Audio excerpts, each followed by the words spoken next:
Cálculo de máximos y mínimos relativos o locales. Vamos a ver un ejemplo donde se usa el segundo método, pero antes expliquemos sus pasos. El segundo método debemos de usar la primera y segunda derivada, teniendo en mente el siguiente teorema o proposición, que dice: si la segunda derivada en un punto es mayor que 0 y en ese punto su primera derivada es 0, entonces tenemos un mínimo local. Repito, en el orden adecuado. Si primera derivada en un punto es 0 y la segunda derivada es positiva en ese punto, tenemos un mínimo local. Y si la primera derivada es 0 en un punto y al calcular la segunda derivada en ese punto da negativo, entonces tenemos un máximo local. Es decir, que aquí en la propiedad debemos de añadir la frase completa.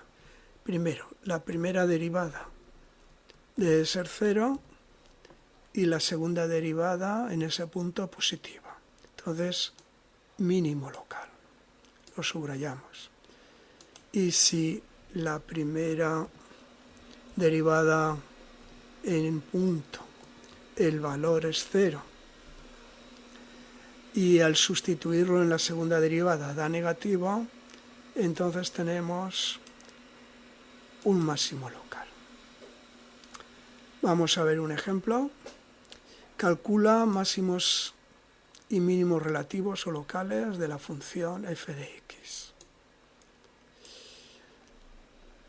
Entonces, hay dos pasos. Tenemos que calcular la primera derivada, igualarla a 0. Los puntos que nos salga los sustituimos en la segunda derivada y vemos qué signo tiene. Comenzamos. Calculamos la primera derivada de la función f de x y nos da 3x al cuadrado menos 1. Igualamos a 0 y nos salen dos valores, el menos 1 y el más 1. Calculamos la segunda derivada, que como sabemos es derivar la primera. Al derivar la primera nos sale 6x, porque derivada de menos 3 es 0. Por lo tanto, la segunda derivada es 6x.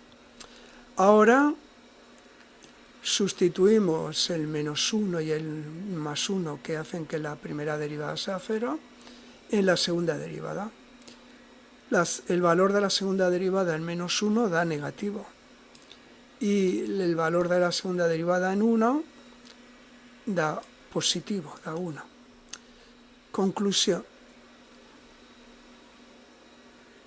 Como la primera derivada en un menos 1 da 0 y la segunda derivada en menos 1 da negativo, entonces f de x tiene un máximo local de abscisa x menos 1.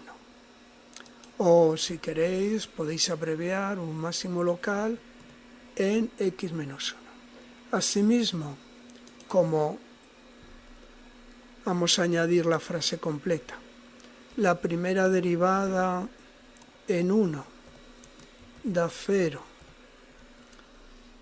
y la segunda derivada en 1 da positivo, entonces tenemos un mínimo local de abscisa x